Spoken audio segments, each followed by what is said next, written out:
안녕하세요. 대바의 서재입니다. 마음과 행동 사이에 용기라는 강이 흐르고 있다는 생각을 해봤습니다.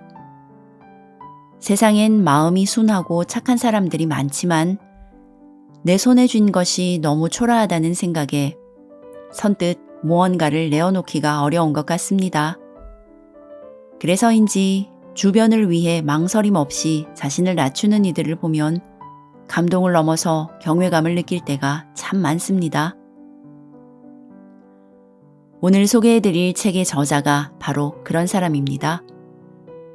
노숙인을 위한 무료 식당 민들레 국수집 대표, 식당을 찾는 노숙인들을 손님이라고 부르는 사람입니다.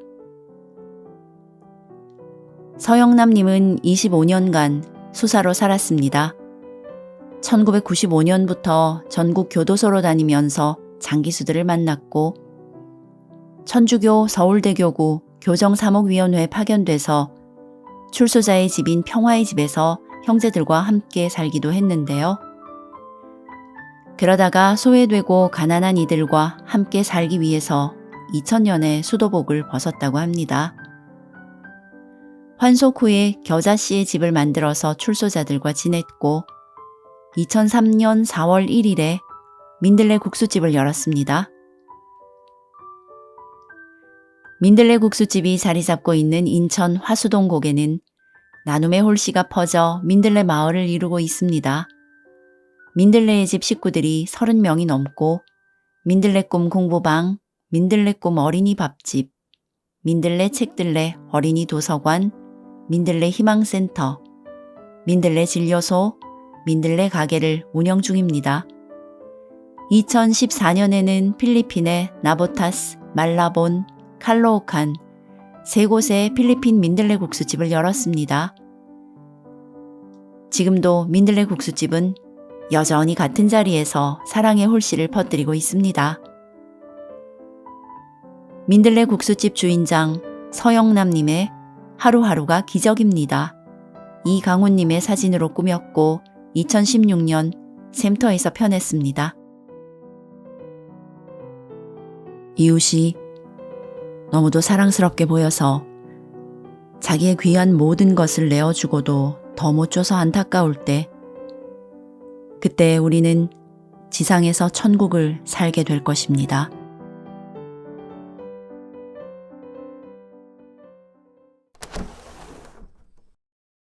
하루하루가 기적입니다. 배고픈 손님들은 끊임없이 밀려옵니다.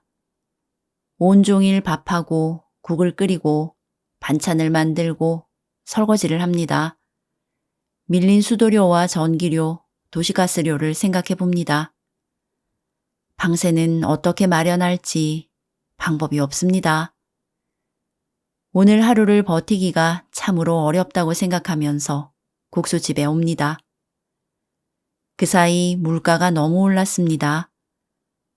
처음에는 배고픈 우리 손님들께 국수라도 대접하면 제 마음이 편하려나 했습니다. 그런데 그게 아니었습니다. 조금만 도와드리면 살 수 있는 분들이 너무도 많았습니다.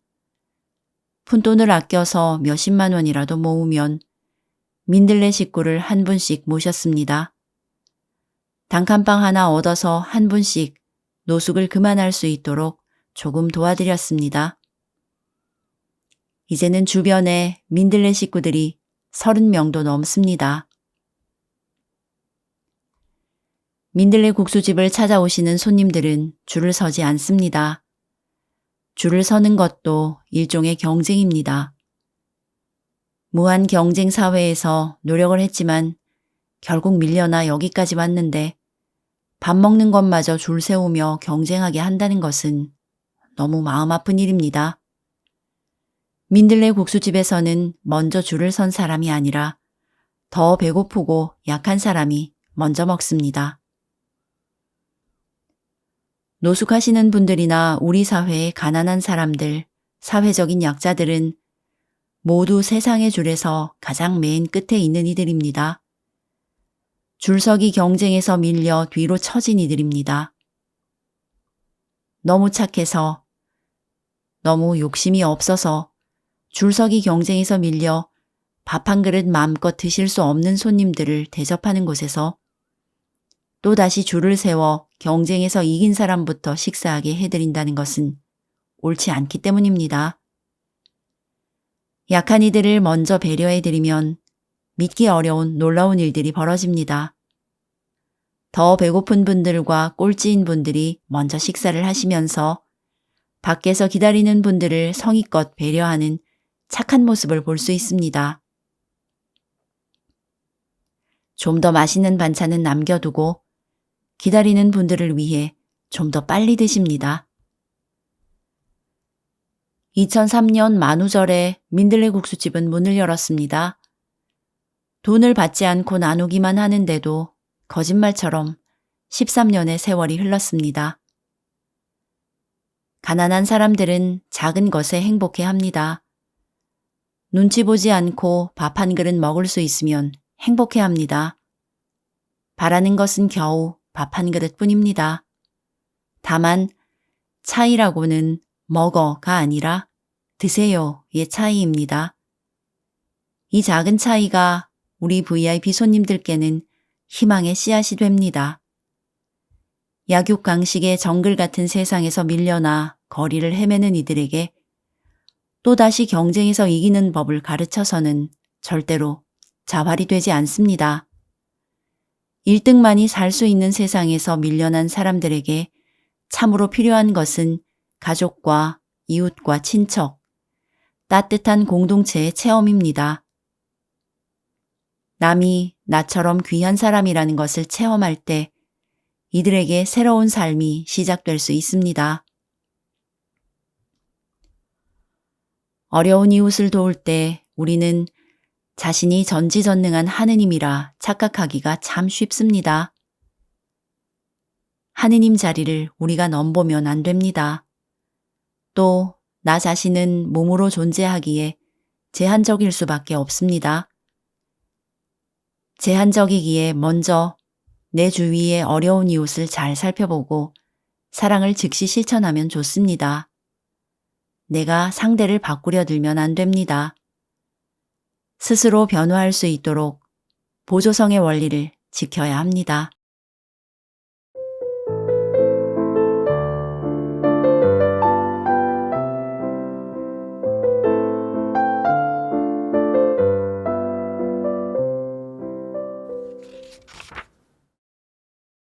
민들레 국수집 손님 중에 아픈 분을 모시고 병원에 가면 느끼는 것이 있습니다.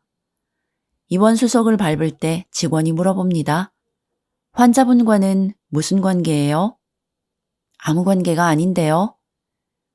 거의 대부분의 사람들은 아무 관계가 없다는 말을 이해할 수 없어 합니다. 아버지도 아니고 형이나 오빠나 동생이 아니고 친척도 아닌데 왜 환자의 보호자가 되기를 자청하는지 이해할 수 없다고 합니다. 관계가 없으면 보호자가 될 수 없나요? 이렇게 물으니 이런 경우가 없었다고 합니다. 교도소에 형제들을 방문하러 가도 꼭 물어봅니다. 무슨 관계이기에 면회를 하려고 하느냐? 영치금을 넣어드리려고 해도 물어봅니다. 일일이 대답하기 귀찮아서 요즘은 그냥 지인이라고 합니다. 아무 관계도 없으면서 남을 돕는 것이 참으로 희한한 일이 되어버린 세상에 우리가 살고 있습니다. 하지만 나와 아무런 관계도 없는 남에게서 점 하나 떼어버리면 님이 되어버리는 희한한 일을 우리는 체험할 수 있습니다. 나와 아무런 관계도 없는 사람인데도 불구하고 내가 가진 것을 나눈다면 우리는 아무 관계 없던 사람과 형제 관계, 친척 관계, 부자 관계가 되는 놀랍고 희한한 일을 누릴 수 있습니다. 한 번도 민들레 국수집의 일은 제가 계획한 대로 이루어진 적이 없습니다. 내 뜻대로가 아니라 하느님의 섭리로 이루어지는 일이기 때문입니다. 하느님의 섭리에 기대어 산다는 것은 참으로 스릴 만점의 삶입니다. 백조처럼 우아하게 보이지만 물밑에서는 필사적으로 발을 움직여야만 합니다. 끊임없는 갈등에 어쩔 줄을 모릅니다. 주머니를 전부 털어 겨우 닭 7마리를 사서 닭백숙을 해서 한 대접씩 손님들께 드릴 때, 바닥을 드러낸 쌀독을 살짝 엿볼 때의 안타까움은 이루 말할 수 없는 것입니다. 가스가 떨어질까봐 마음 졸이던 때도 많았습니다. 그런데 희한하게도 있는 것을 다 털어서 손님들께 대접하면 고마운 분들이 더 많은 것, 더 좋은 것을 가져다 줍니다. 꼴배 형제를 만나면서 하느님의 자비가 얼마나 큰지, 사람이 얼마나 아름다워질 수 있는지 봤습니다. 꼴배 형제는 1급 모범수로 청송교도소에서 석방되었습니다. 1급 모범수인데도 가석방 혜택을 받을 수 없었습니다. 20년 6개월을 꼬박 살고 석방된 것이 아니라 기약 없는 감호자로 경북 북부 3교도소로 이송되었습니다. 감호법은 폐지되었지만 부칙에 이미 감호 처분을 받은 사람은 제외한다는 것 때문에 법이 없어졌는데도 7년 미만의 감호를 살아야 했습니다. 언젠가 출소하면 민들레 국수집서 봉사하기 위해 스스로 자원해서 취사반장이 되었고 거기서 몸소 밥하는 것을 배웠습니다. 그러다가 천안교도소로 옮겼습니다. 그러다 2014년에 이제는 지쳤다며 이번 여름에는 법무부에 꼭 탄원서를 올려달라고 부탁했습니다. 그렇게 탄원서를 제출하고 2015년 3.1절 특사로 꼴배 형제가 가석방되어 나온다는 연락을 받았습니다. 서둘러 민들레 국수집 옆에 꼴배 형제가 살 수 있는 집을 마련했습니다. 드디어 3월 2일 아침이 밝았고 저와 베로니카는 필리핀 민들레 국수집에 있어 딸 모니카가 두부를 사들고 마중을 나갔습니다. 25년이나 청송에서 살았던 꼴배 형제는 출소하자마자 화수동 고개로 왔고 소원대로 민들레 국수집에서 봉사자로 일하기 시작했습니다. 꼴배 형제가 전 재산이라 할 수 있는 300만 원을 민들레 희망센터에 보내라고 내놓을 때 얼마나 놀랐는지 모릅니다. 감옥에 있을 때도 배고픈 분들에게 밥을 많이 드렸으면 좋겠다고 우편환으로 돈을 보내왔던 꼴배 형제입니다. 교도소 작업장에서 한 달을 일해 받는 작업 상여금이 몇만 원도 안 될 텐데 7번에 걸쳐 200만 원이 넘는 돈을 보냈습니다. 자기 몫을 가난한 이웃과 아낌없이 나누는 모습은 참으로 진흙탕에서 핀 연꽃처럼 아름답습니다. 사랑을 받았으니 아낄 것이 없다면서 행복해합니다. 꼴배 형제는 매일 오전 6시면 일어나 묵주기도 5단을 바치고 6시 50분이면 어김없이 민들레 국수집으로 출근을 합니다. 요리부터 설거지, 청소까지 이제 꼴배 형제는 민들레 국수집의 모범 봉사자입니다. 청송교도소에 계신 교도관으로부터 꼴배 형제를 소개받은 것이 1995년이니 그와 인연을 맺은 지도 벌써 20년이 되었습니다. 20여 년간 꼴배 형제를 만나며 한 사람이 서서히 아름답게 변화하는 모습을 보았으니 저는 참으로 행복한 사람입니다.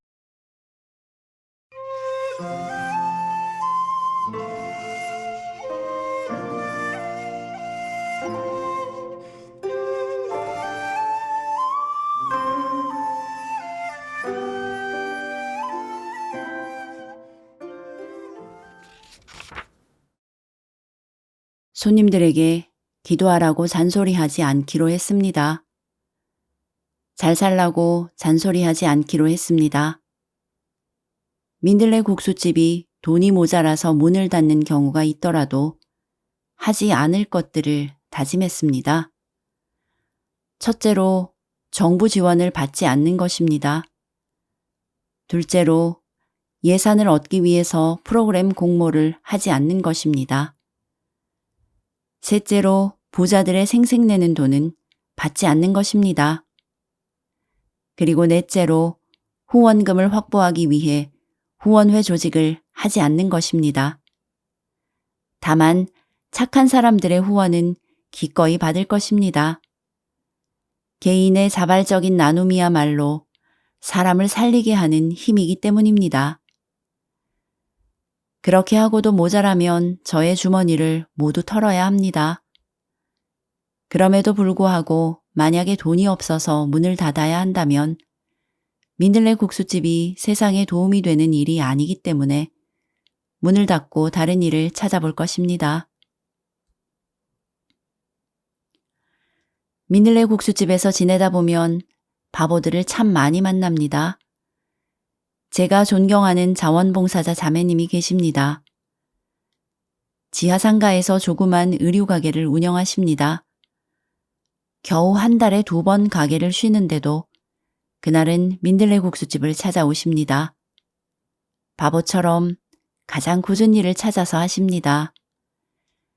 그리고 오후 5시 하루가 끝날 때 거금 5만 원이 든 봉투를 살짝 전해주고 가십니다. 몇 년째 한 번도 빠지지 않고 오셨는데 요즘은 친정어머니가 편찮으셔서 못 오고 계십니다. 얼마 전에도 싱글벙글 웃는 바보 같은 분을 만났습니다. 트럭 행상을 하십니다.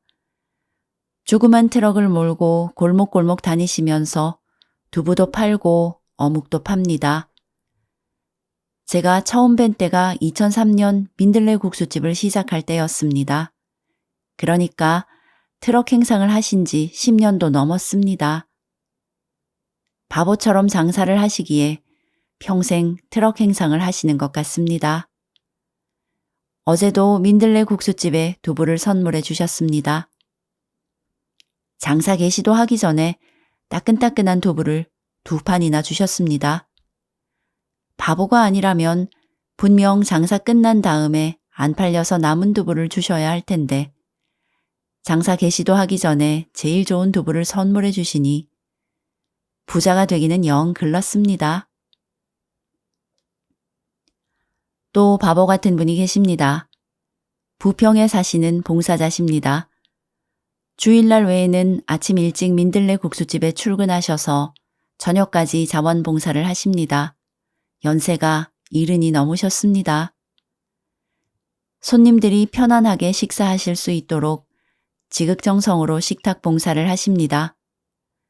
그러다가 술 취한 우리 손님께 차마 입에 담지 못할 욕설을 듣고도 허허 웃으시면서 손님들을 다독이십니다. 항상 웃으십니다. 고맙습니다 라는 말을 입에 달고 사십니다. 직장에서 정년퇴직한 다음 날부터 민들레 국수집으로 1년째 출근 중인 형제님도 있습니다. 민들레 국수집을 찾아오시는 바보들을 소개하자면 끝이 없을 것 같습니다. 믿음은 삶의 양면을 함께 보는 것입니다. 고통 중에도 희망이 있고 불행 중에도 감사할 것이 있기 때문입니다. 민들레의 집 식구인 창수 씨가 말합니다. 요즘이 제일 행복하다고 합니다. IMF 전이나 후나 참 힘들었다고 합니다. 앞만 보고 악착같이 달렸던 때도 힘들었고 거리에서 노숙을 할 때도 참으로 힘들었다고 합니다. 창수 씨가 왜 행복하다고 할까 생각해 봅니다. 어쩌면 현실은 행복하기보다는 불행하다고 느끼기 쉬울 텐데 말입니다. 겨우 방 한 칸이 있고 새끼 걱정이 없을 뿐인데도 싱글벙글입니다. 노숙할 때는 심심해서 죽을 뻔했는데 요즘은 할 일이 있는 것이 참 좋다고 합니다. 고통은 밖에서 오지 않는 것 같습니다. 자기에게 넉넉하면 모든 것이 넉넉해집니다. 그래서 창수 씨는 복에 겨워 행복해합니다. 꽃동네 최귀동 할아버지는 이런 말씀을 하셨죠. 얻어먹을 힘만 있어도 은총입니다. 그렇습니다. 우리는 살아있다는 것만으로도 충분히 행복할 수 있습니다. 덕남씨가 밤에 종이를 줍습니다. 낮에는 국수집에 와서 밥을 먹고 또 도시락도 싸갑니다. 오늘은 도시락을 담다가 돼지불고기를 비닐에 조금만 더 싸달라고 합니다. 그러라고 했습니다. 덕남씨는 어릴 때 고아원에서 살았습니다. 별이 13개나 됩니다. 2004년 12월에 청송에서 나왔습니다. 교도소 문턱에 꿀을 발라놓아서 또 들어가기가 쉬운데 왜 안 들어가는지 물어보았습니다. 밥을 배부르게 먹을 수 있는데 왜 다시 들어가겠어요? 라고 말합니다. 민들레 식구인 정수 씨는 요즘 어르신 민들레 국수집에서 자원봉사를 붙박이로 하고 있습니다. 어제 식사를 하면서 정수 씨에게 물었습니다. 요즘 어떠냐고 했더니 야와 요의 차이라고 합니다. 전에는 짜증만 내고 말도 야가 끝말이었답니다. 그런데 요즘은 요라고 한답니다. 어서 오세요. 고마워요. 이렇게 변했답니다. 감사하고 남을 먼저 배려하고 그러는 것이 사람 사는 것인데 전에는 몰랐다고 합니다.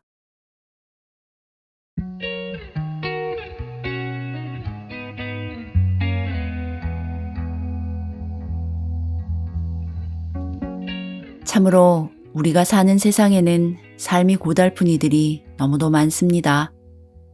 그런데 도울 수 있는 일이 너무도 보잘것없는 일뿐입니다. 민들레 국수집은 배고픈 분들에게 겨우 일주일에 닷새 동안 오전 10시부터 오후 5시까지 문을 열고 밥을 나눕니다.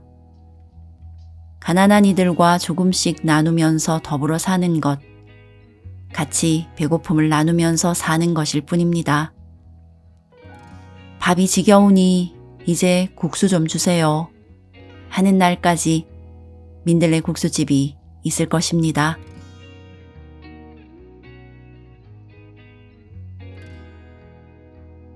대바의 한 줄 평. 도와주는 것과 그냥 돕는 것의 차이. 나누어 주는 것과 함께 나누는 것의 차이를 깨닫게 해준 선물.